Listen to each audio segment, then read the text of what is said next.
I'm the Senior Contracts Administrator in the Purchasing Department for Tarrant County. Welcome for coming. Thank you very much. Is this better? Okay. All right. First, let's just go around the room very quickly and let everybody to introduce themselves, just need your name and the company you're representing. And we'll start with our table up front here. Randy Skinner, Planning Manager for Tarrant County. Bill Riley, Transportation Representative. Mark Mendez, Government Elections.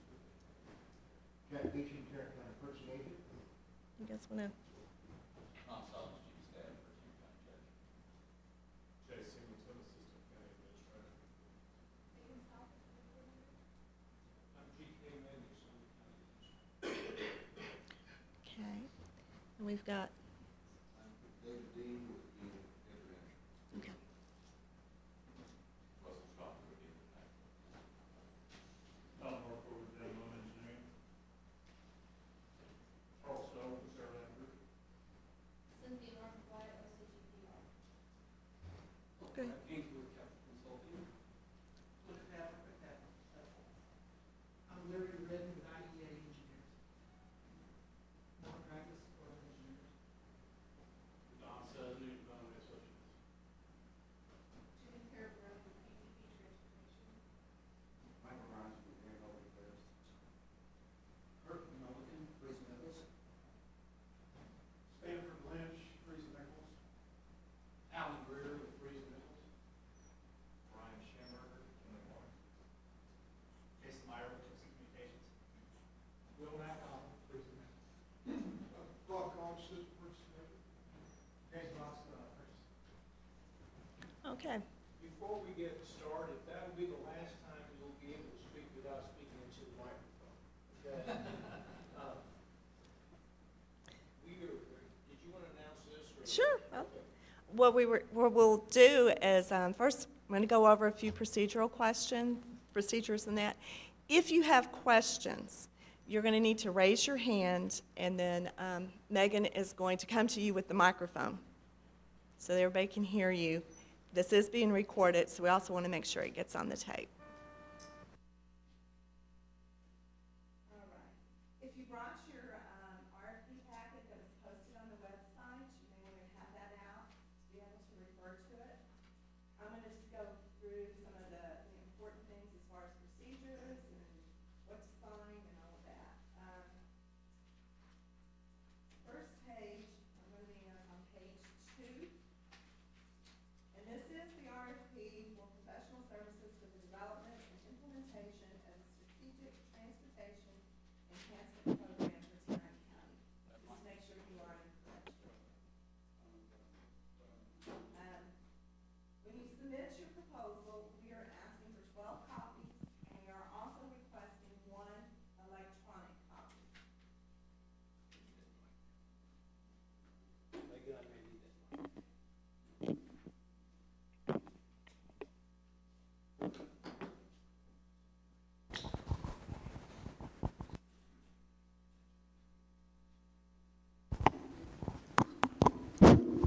This working?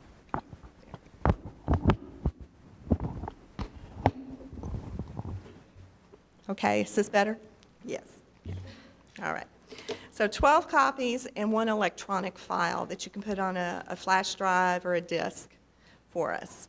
The proposals at this point are due on May 21st. However, you need to make sure to keep watching the website because there could be an addendum that might extend that date.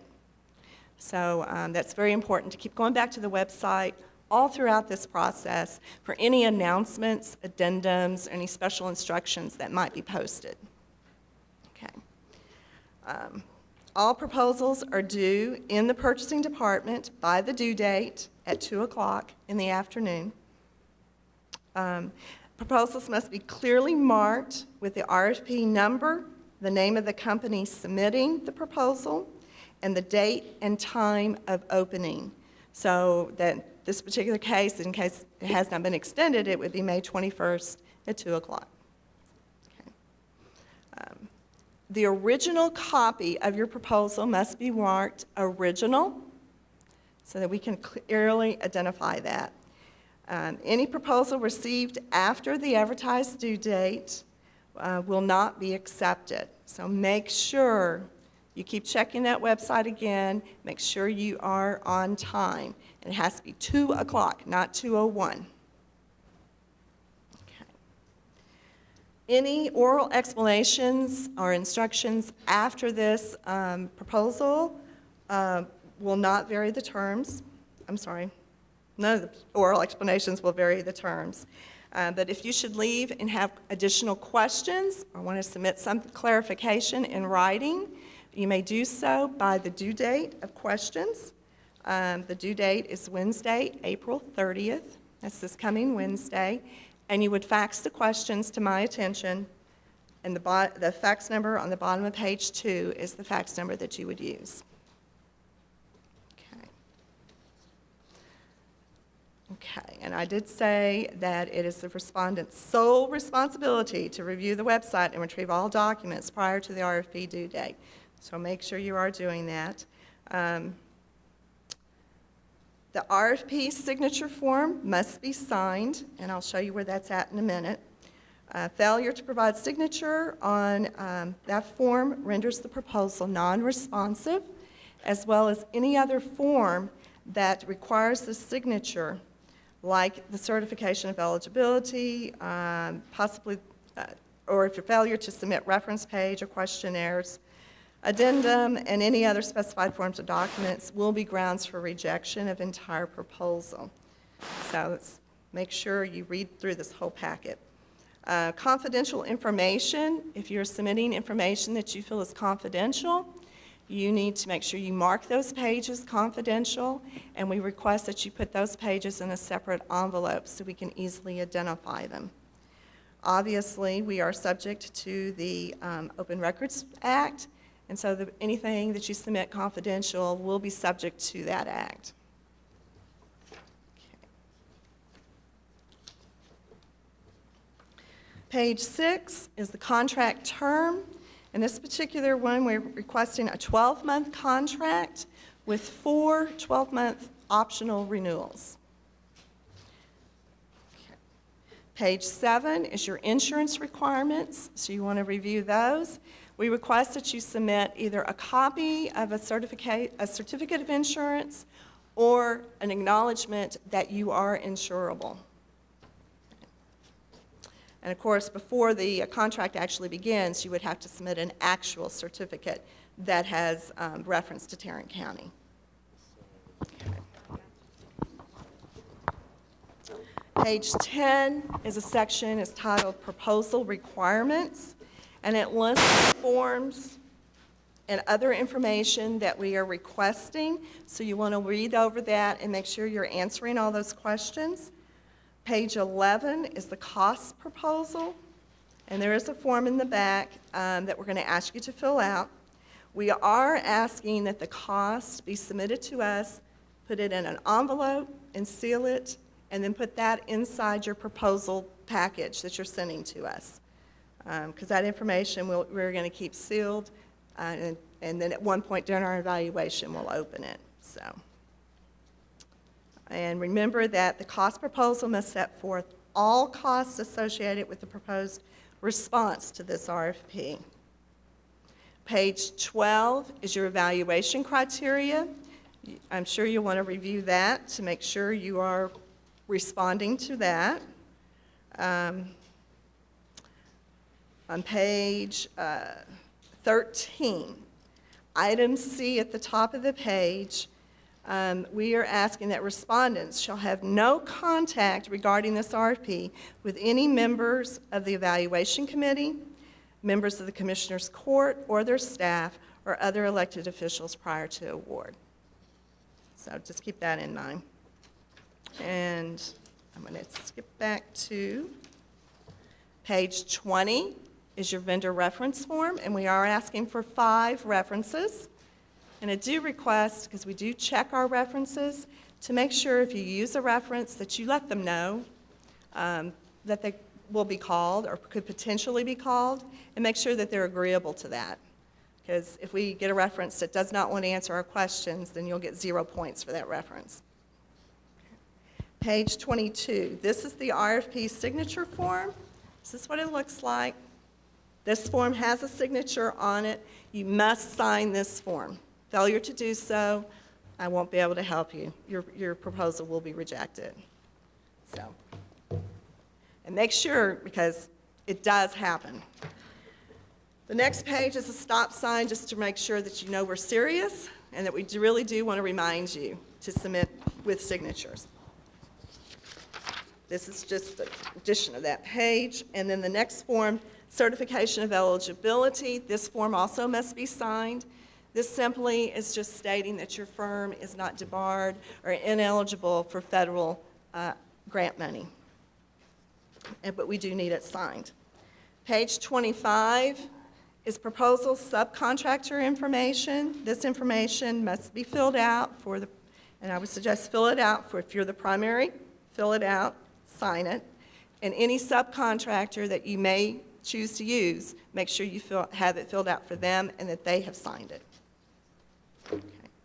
And then page 26 is your deficiencies and deviations form.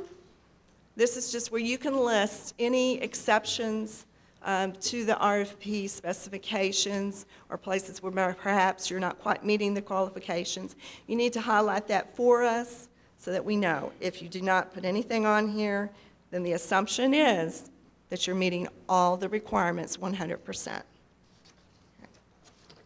Page 27 is the proposed financial response form, and we're asking you to fill this out. We're looking for estimated number of hours for the proposal that you submit, hourly rate, and your hourly rate must include all costs, including but not limited to travel and related expenses. And then if you'll just do the calculations, the math, and give us a total proposed cost. So does anybody have any questions on procedures on how to submit? Okay. And then I'm going to have Mr. Beecham come up and talk to you about our HUB program.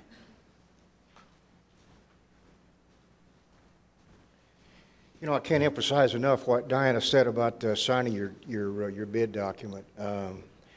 Been doing this for about 43 years, and I have never seen a longer stretch of people the last couple of years not signing their documents. You spend a lot of time and put a lot of effort in preparing bids and RFPs, and we can't help you at that point in time. She was dead serious about that. Look, do not, please not, do not forget. Makes us want to crawl underneath the carpet when it happens, but we can't help you. Never thought I'd see us put a stop sign page in a bid document, but we did that to get your attention.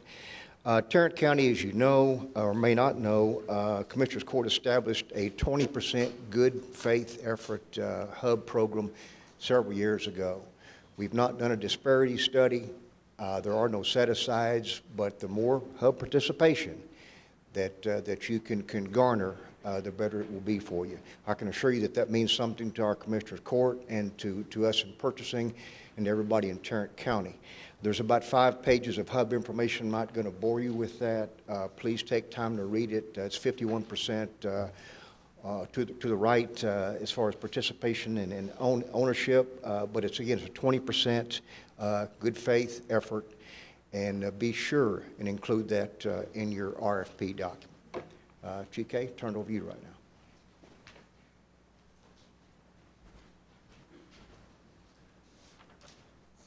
First of all, let me say thank you for coming and meeting with us today and showing an interest in this particular RFP.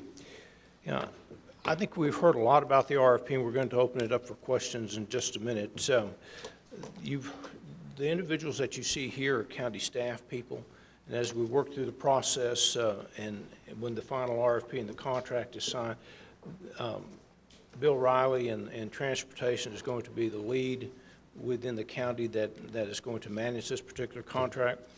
I do want to go back to page 8 of your document, just so that we can make sure that as you submit a bid or proposal, excuse me, a proposal on this, that you look at this particular section. On page 8, on item number 3, vendor qualifications. Remember that we are not requiring engineering services. What we're doing, we're seeking professional services for public policy development, regulatory advancement, legislative advocacy, public relations, transportation planning, and transportation financing. This RFP is not intended to create a mobility plan. What this is to work with our partners, those being the municipalities and the regional partners, the RTC and the North Central Texas Council of Governments, to ensure that our plans or our strategies on how we move forward in transportation is one that benefits the county itself and all the members of the governing entities within the county. I would like to point out also that under general scope of professional services required, there are 3 areas, and there are sub-areas of each of those 3. And if you will make sure that you fully understand what we're asking for, simply because this is what the RFP is going to be evaluated on. So I'm not going to delay any questions that you might have. I believe, are we ready for questions now? As I said previously, we're going to ask Megan to come around. We now have our mics working. Sorry about that. It's amazing. You can spend as much money there is in the world, and when you need that equipment, it doesn't quite work. So I think, you know, we now have Duracell batteries in it, and we're ready to go. So anyway, Diana, I'll turn it back over to you, and like I said, we have our staff here also to answer questions. I would like to point out one additional thing. For those entities that are either engineering or architectural firms, we have contacted the Texas Board of Professional Engineers, and we talked to Charles Pennington, who is their policy advisory person. And I know there may be questions as far as, you know, us asking for prices.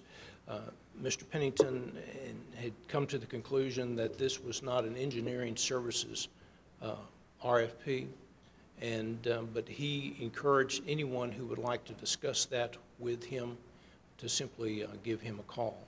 And those of you who are architecture engineers will then, I'm assuming that you know who Mr. Pennington is, but he is a staff member and in charge of the policy advisory group for compliance with the Texas Board of Professional Engineers. So if you need any clarification, he'll be more than happy to point you to an advisory opinion that the Texas Board has developed several years old. He said it fit very well within this particular area.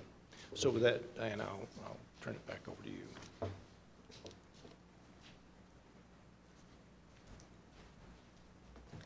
Okay, now I'm going to open it up to you guys. If you have a question, just raise your hand, and we'll get Megan to come over.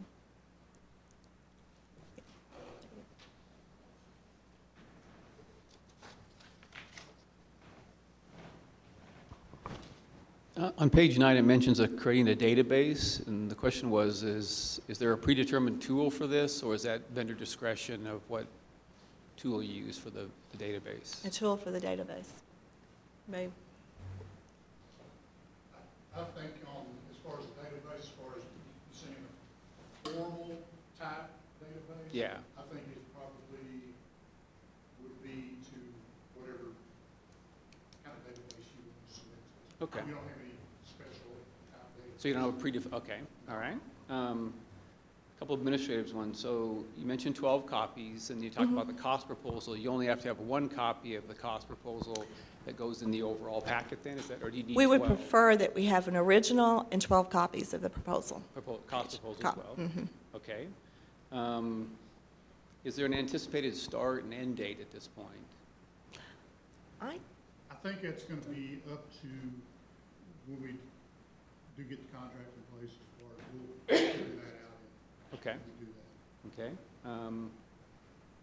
As far as the electronic file that needs to come, does it need to have separate file, electronic file for cost proposal versus the actual proposal, or can they be combined into one single electronic file? I'm sorry, repeat that. So you have the proposal itself, and then you have the Right. cost proposal. Oh. Do those need to be 2 separate files, or can it all be combined into one? These are very administrative type of issues, but we want to make No, sure. that's fine. That's good to clarify that. I would say it would be good to have a separate file for that cost. Okay. Last one, is there a budget set aside or allocated for this project at this point, or? Funds will be appropriated by the Commissioners Court. Okay. Talk about this issue during the budget process, and we believe that there are funds available in this current fiscal year to initiate this plan. Okay. All right, thank you. In regards to the hub policy, it seems like various jurisdictions interpret that differently. Hub to means historically underutilized business, Right? but we also have MWBEs. Yes. And then we also have your, there's still yet another one. I'm going blank. So could you be a little bit more specific on what you're looking for? I know there's 6 or 8 pages, but You want to take that I'd like back? to hear it. Look at page 15.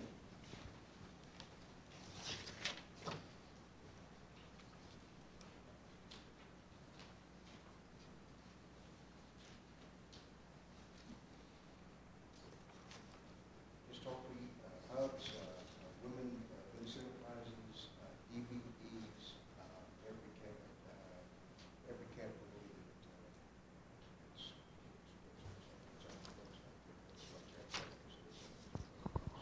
Okay, that's fine. Some are much more specific, and that's why I was asking. Something else I probably should have mentioned is if you have certification, we do accept the Central Texas certification and the Texas procurement certification. If you don't have that, we can certainly help you obtain that too. We have a board in our office, we have a get that. Probably already do, but we've been using anybody that. All the above, but okay, thank you. Jack, if you answer another question, you'll speak to the mic. Okay. Sort of a follow-up to that question. Some agencies won't let you self-perform for hub if you're certified hub, but I don't think that's Tarrant County's policy.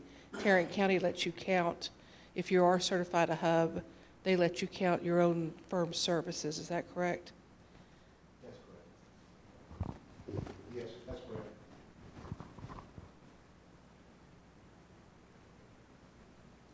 Okay. Any other questions? Yes.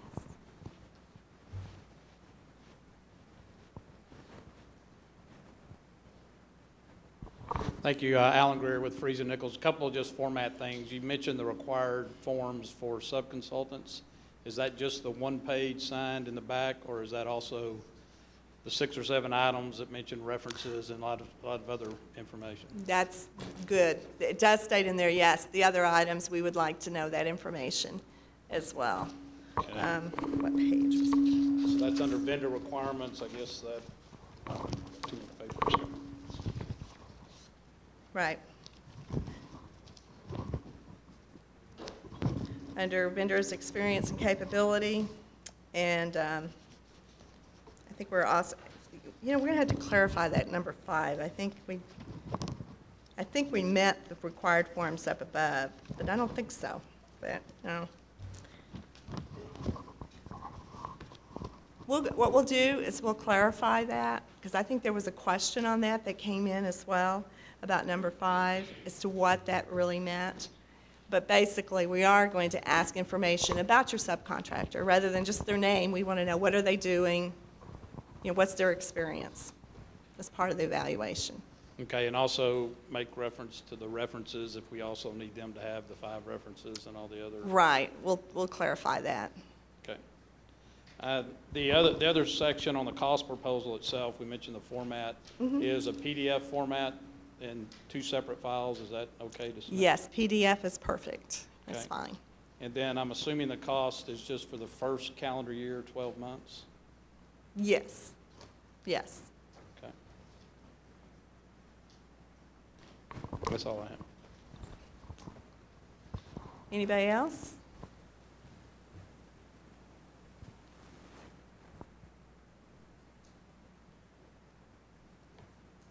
Well, if nobody else has any other questions. Does anybody have any follow-up here?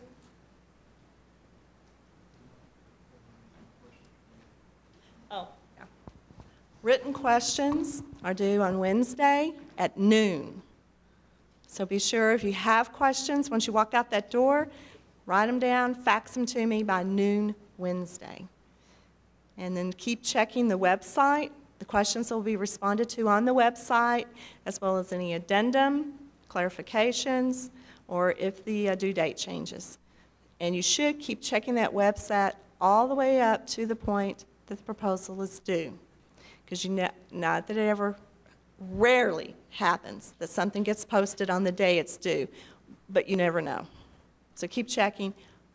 And you can submit your proposals, and if something is posted after you submit, you can come back and get those proposals and, retrieve them and put your stuff in, or you can send an additional box and tell us to match it up. Okay? All right.